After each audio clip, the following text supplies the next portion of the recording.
Capítulo 5. Los Caballeros Templarios.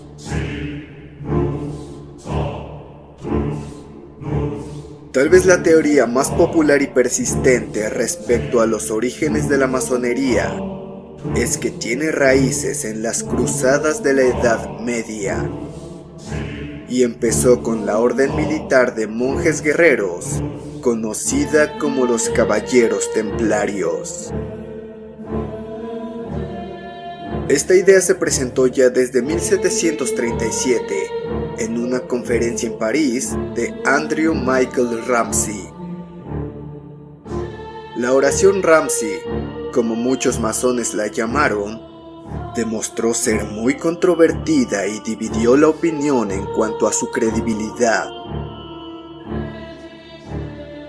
En años más recientes, muchos escritores han tratado de vincular a los Caballeros Templarios con la fundación y el desarrollo de la masonería. Tal vez los más notables sean Christopher Knight y Robert Lomas en La Clave de Irán. Han sostenido que se pueden observar muchos paralelismos entre las prácticas masónicas modernas y lo que se sabe de la legendaria Orden de los Cruzados. Unos supuestos eventos históricos que rodearon a la construcción del Templo de Salomón son de importancia central para los rituales masónicos. Los caballeros tomaron su nombre de ese templo, ya que el rey Balduino II, patriarca de Jerusalén, les había otorgado dependencias en el sitio donde había estado. Knight y Lomas sostienen que el conocimiento secreto, transmitido durante la historia por varios grupos diferentes, fue descubierto por los templarios en el sitio del templo.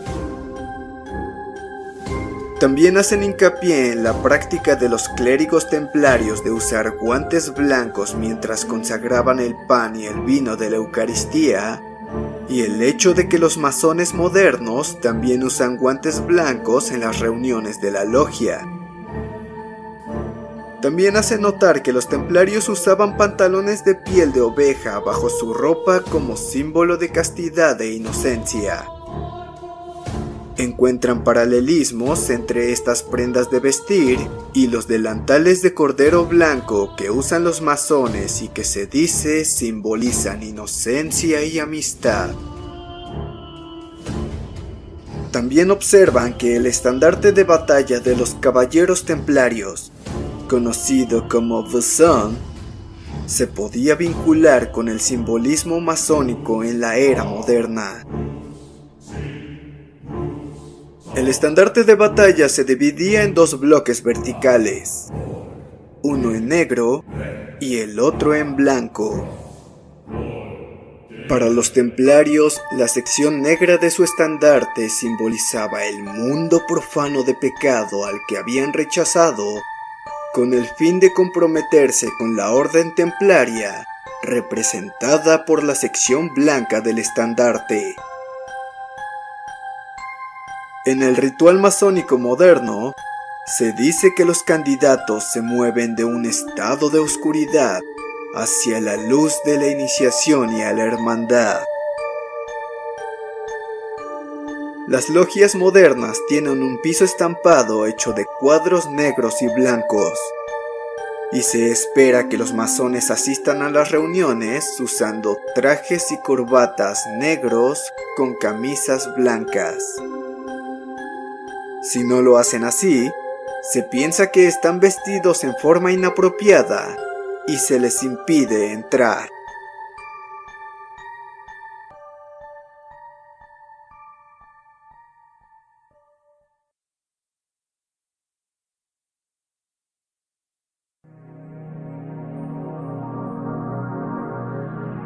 La fundación de la orden.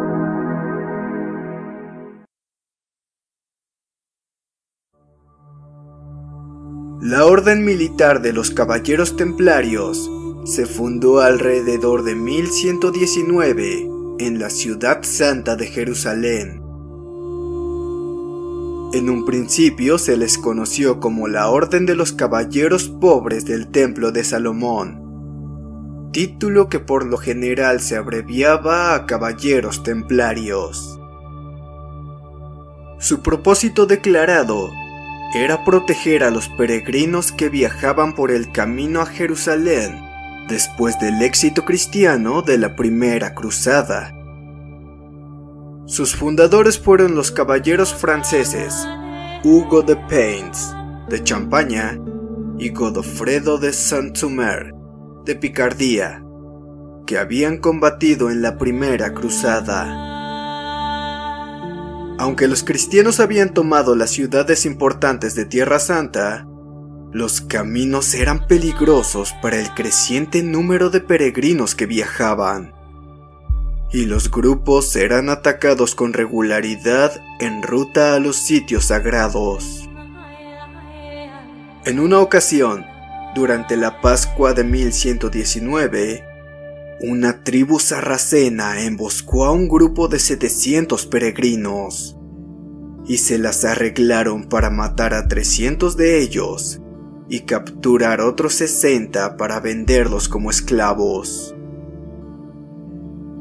Cuando se formó la orden por primera vez, consistía en 9 caballeros, y, de acuerdo con algunas fuentes, mantuvo esa cifra hasta 1127, cuando Hugo de Payns viajó a Francia para reclutar nuevos miembros y a lograr que se reconociera oficialmente la orden. Los caballeros templarios fueron una innovación para su tiempo, ya que funcionaban al mismo tiempo como fuerza militar y orden monástica. Durante su existencia como orden militar, desarrollaron un gran poder e influencia por toda Europa. Sus cifras crecieron con rapidez y lograron donaciones de propiedad, tierra y dinero para ayudar en sus campañas en Tierra Santa u Outremer, la tierra más allá de los mares, como se le llamaba en el occidente medieval. Junto con los caballeros hospitalarios, en los que se basaban en parte, se convirtieron en las órdenes militares más significativas de los cruzados. Como orden de monjes, San Bernardo de Claraval les proporcionó una regla o código de conducta. Se basaba en la regla de los cistercienses, la orden monástica a la que pertenecía Bernardo. Lo que es más, los templarios no tenían que responder a más autoridad que la del Papa mismo, condición que se les otorgó para que tuvieran la libertad de seguir su meta de proteger a los peregrinos y proteger los intereses cristianos en Outremer. La imagen popular de un templario es un caballero montado a caballo vestido de blanco con una cruz roja distintiva. Pero, de hecho, la orden estaba dividida en 4 grupos distintivos. Eran capellanes, que actuaban como sacerdotes, y hermanos que mantenían y dirigían las propiedades de los templarios, o llevaban a cabo trabajo comercial para apoyar a la orden. Los caballeros mismos actuaban como caballería pesada y, como parte de su regla, se les daba permiso de usar hábitos blancos, mientras los sargentos actuaban como caballería ligera y usaban hábitos de color café. Se reclutaba a los caballeros de familias poderosas y nobles, y los sargentos se traían de medios más humildes. Los templarios avanzaron a servir no solo en Tierra Santa, luchando contra los sarracenos, sino en otros conflictos religiosos entre cristianos y musulmanes en Portugal y España. En muchas formas, los templarios eran como una de las corporaciones internacionales actuales. Tenían propiedades y tierras en toda Europa. Participaban en las manufacturas y el comercio, y desarrollaron un sistema de banca que era en extremo innovador. Los peregrinos que viajaban a Tierra Santa podían dejar posesiones o dinero en una de las encomiendas o propiedades y obtener cartas de crédito que le reembolsarían al arribar.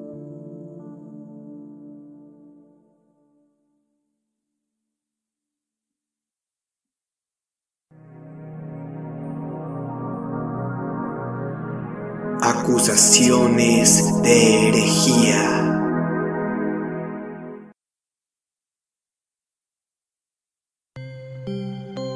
En 1307, el gran maestro de los caballeros templarios, Jacques de Molay, viajó a Francia para reunirse con el Papa Clemente V. El Papa convocó al gran maestro para discutir la posible fusión de los templarios y la otra gran orden de su tiempo, los caballeros hospitalarios. También se iban a realizar discusiones respecto a una nueva cruzada. Mientras estos temas se estaban debatiendo, Jacques de Molay también solicitó al Papa que examinara las acusaciones hechas contra varios templarios de conducta inapropiada flagrante que había llevado a su expulsión de la orden en 1305. El incidente había dañado la imagen de la orden, y Jacques de Molay esperaba limpiar su nombre. Clemente escribió a Felipe IV, el Justo, rey de Francia, para informarle que planeaba investigar a regañadientes a la orden. No se le dio ninguna orden a Felipe para ir más allá, pero el viernes 13 de octubre de 1307 hizo que todos los templarios de Francia fueran arrestados y acusados de blasfemia, sodomía y herejía. De acuerdo con la leyenda popular, el origen de la idea de que el viernes 13 es un día desafortunado surge del arresto de los templarios en esta fecha. Sin embargo, la verdadera motivación de las acciones de Felipe, que tenía antecedentes de deuda e insolvencia, persiguió a otros grupos dentro de la sociedad francesa, incluyendo a los judíos y a los lombardos, y de la misma manera se apoderó de su riqueza.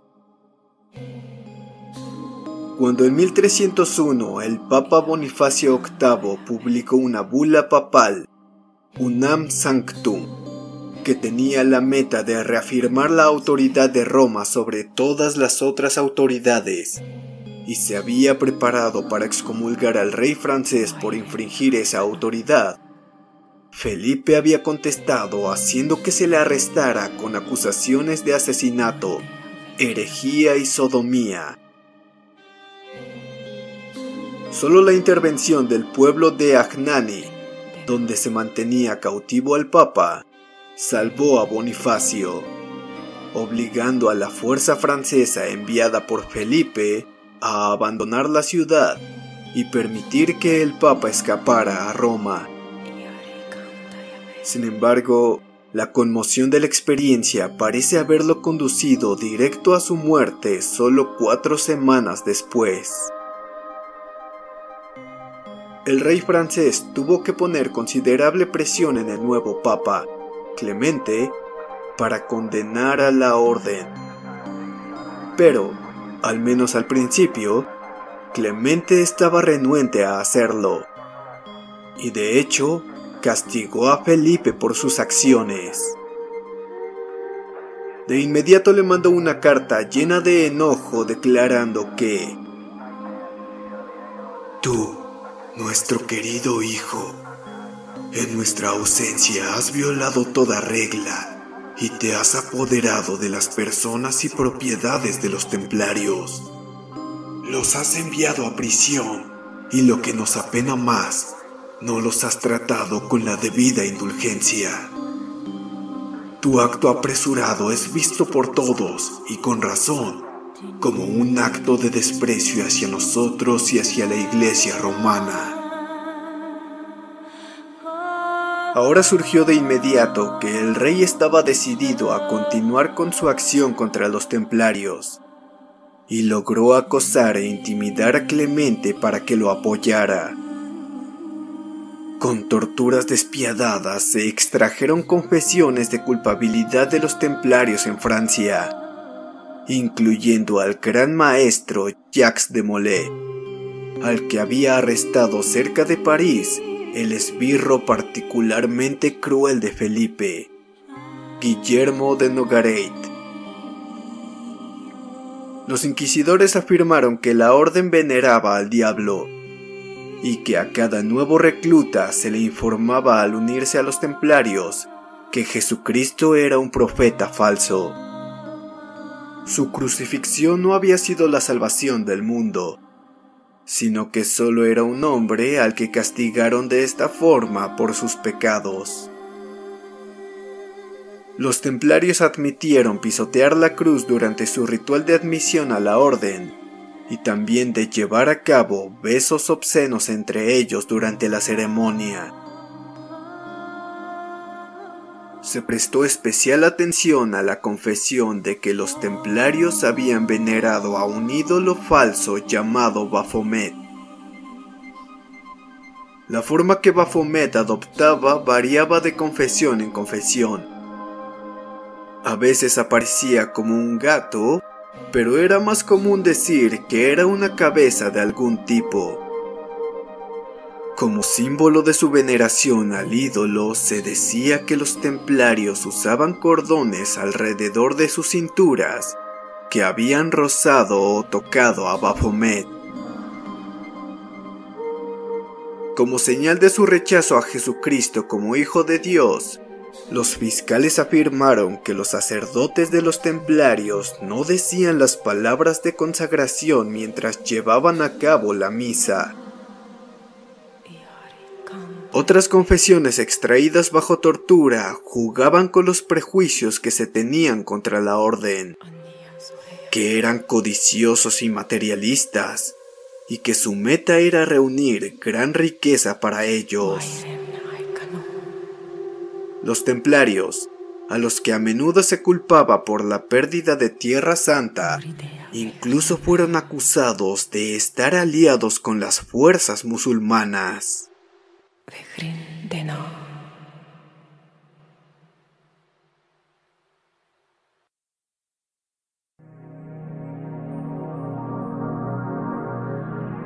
Juicio de los templarios.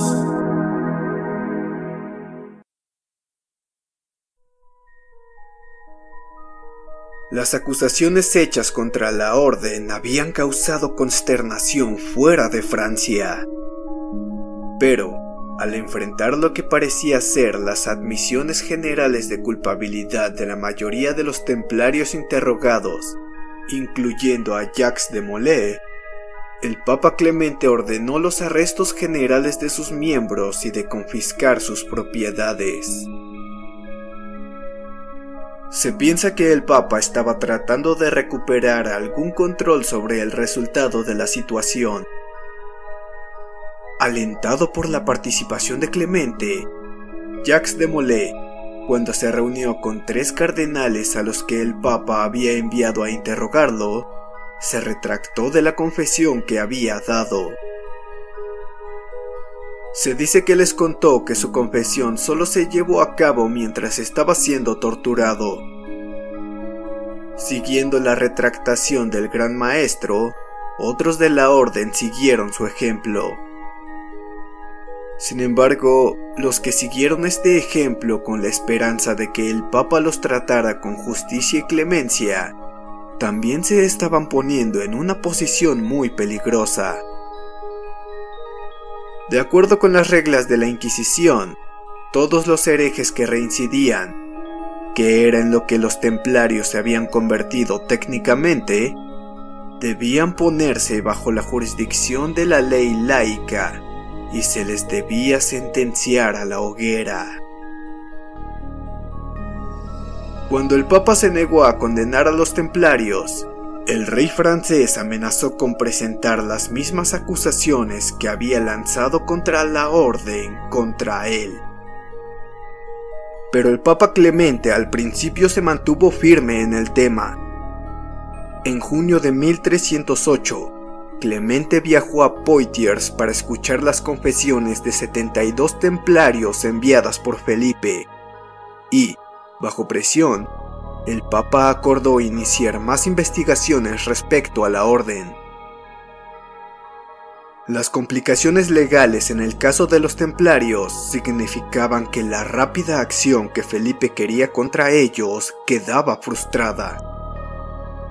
Sin embargo, en junio de 1308, tan solo volvió a las acciones impulsivas por las que se había dado a conocer e hizo que quemaran en la hoguera a 58 miembros de la orden como herejes que reincidían, cantidad que incluía a los 2 templarios que habían estado defendiendo su caso en el tribunal.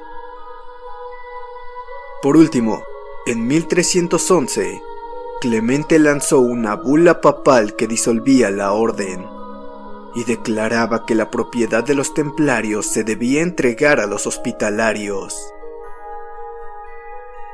En 1313, el Papa decidió el destino final del gran maestro Jacques de Molay y de otras 3 figuras importantes dentro de la orden.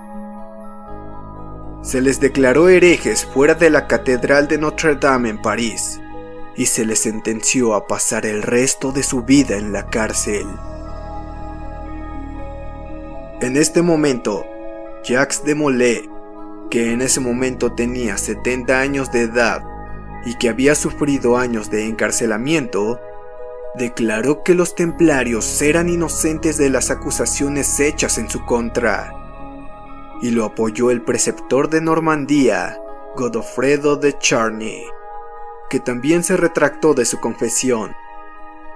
Pero Felipe se movió con rapidez contra los superiores templarios con el fin de negar a la orden cualquier posibilidad de limpiar su nombre. Como herejes que habían reincidido, se ordenó que Jacques de Molay y Godofredo de Charny fueran quemados en la estaca. Más o menos a la hora del crepúsculo, los sacaron a una pequeña isla en el río Sena llamada Ile de Javier. Se dice que Jacques de Molay de nuevo declaró la inocencia de la orden y declaró que el Papa Clemente y el rey francés Felipe el Justo serían convocados para aparecer ante Dios antes de que el año terminara. Jacques de Molay fue quemado en la estaca, pero se le concedió su deseo final. Tanto el Papa como el rey murieron en menos de 12 meses.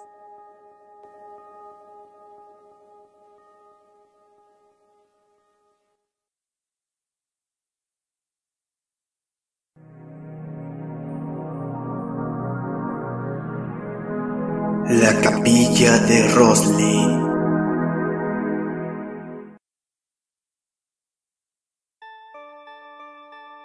Se piensa que los templarios pudieron tener algún tipo de aviso previo de lo que Felipe planeaba en su contra.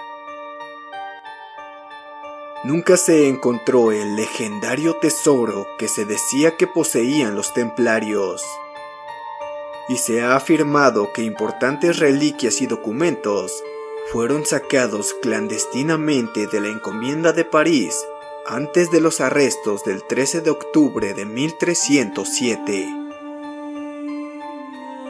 Una de las grandes preguntas sin respuesta respecto a la orden es: ¿qué destino tuvo la flota de barcos que pertenecían a los templarios y que tenían su base en el puerto francés de La Rochelle?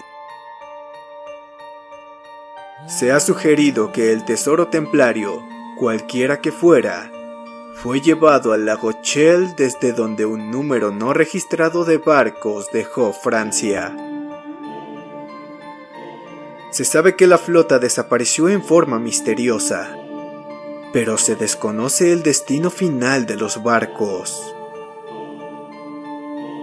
Michael Vaillant y Richard Leigh han apoyado la idea de que un grupo de templarios escapó a la persecución en Francia y se dirigió al norte por mar hacia Escocia.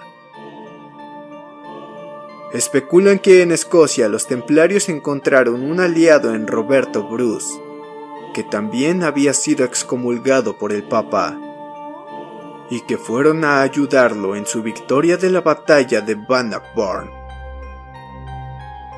En su libro El Temple y la Logia, Vaillant y Leigh sugieren que los templarios encontraron santuario permanente en Escocia, y que fue su influencia lo que tuvo como resultado la creación de la masonería escocesa. Muchos expertos han discutido que la arquitectura de la notable capilla Roslin señala la influencia y presencia de los caballeros templarios en Escocia. La capilla Roslin se encuentra en el pueblo de Roslin, en Midlothian, y fue fundada como la capilla colegiata de San Mateo por Guillermo Sinclair. Sinclair fue el primer conde de Caithness y miembro de una importante familia escocesa que formó fuertes relaciones con la masonería escocesa. El primer gran maestro de la Gran Logia de Escocia también se llamaba Guillermo Sinclair, y era descendiente del hombre que fundó la capilla de Roslin en 1446. Muchos otros Sinclair también tuvieron el puesto de gran maestro en fechas posteriores. El nombre de la familia Sinclair a veces se pronuncia Satclair. El diseño y la decoración de la construcción ha sido la fuente de considerable especulación y conjeturas, y algunos autores encuentran sentido y significado en la construcción del edificio mismo. La capilla contiene muchos ejemplos de grabado del Hombre Verde. Estos grabados representan una cara humana rodeada por follaje y vegetación, por lo general con hojas que salen de la boca. Se les considera como figuras de fertilidad, y se acepta en forma amplia como imágenes precristianas. Los autores Christopher Knight y Robert Lomas, entre otros, han sugerido que la capilla contiene grabados de cactus aloe y olotes. De acuerdo con la historia aceptada, en el tiempo en que se construyó la capilla, estas plantas no eran conocidas en Europa, ya que todavía no se había descubierto América.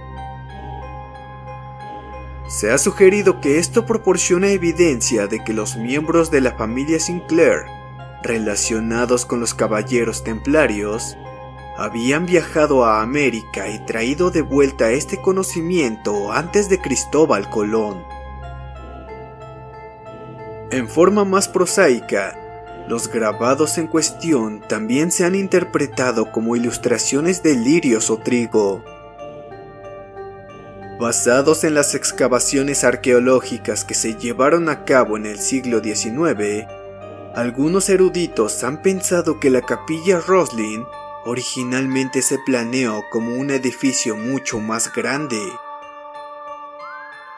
Christopher Knight y Robert Lomas presentaron la hipótesis de que el muro oeste de la capilla tenía el propósito real de representar el Muro de las Lamentaciones, la parte aún en pie del Templo de Salomón en Jerusalén.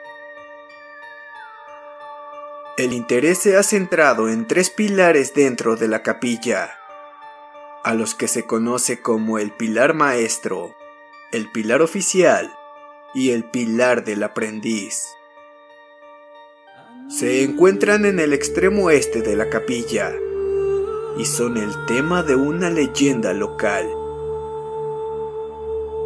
Se dice que un cantero que trabajaba en la capilla dejó a su aprendiz para que tallara su superficie intrincada, pero pensó que no era lo bastante diestro para llevar a cabo el trabajo. Sin embargo, cuando el aprendiz terminó el grabado, el cantero se enojó y se sintió tan celoso de esta hazaña notable que lo mató de un golpe cruel y fatal con la cabeza de un mallete de madera.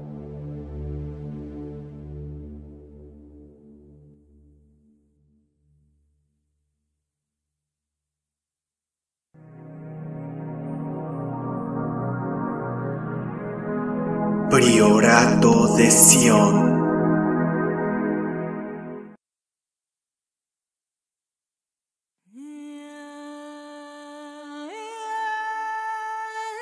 Tal vez la teoría más infame y controvertida sobre los caballeros templarios que se ha discutido en tiempos recientes vincula a la orden militar medieval con una supuesta sociedad secreta al estilo masónico, conocida como el Priorato de Sion.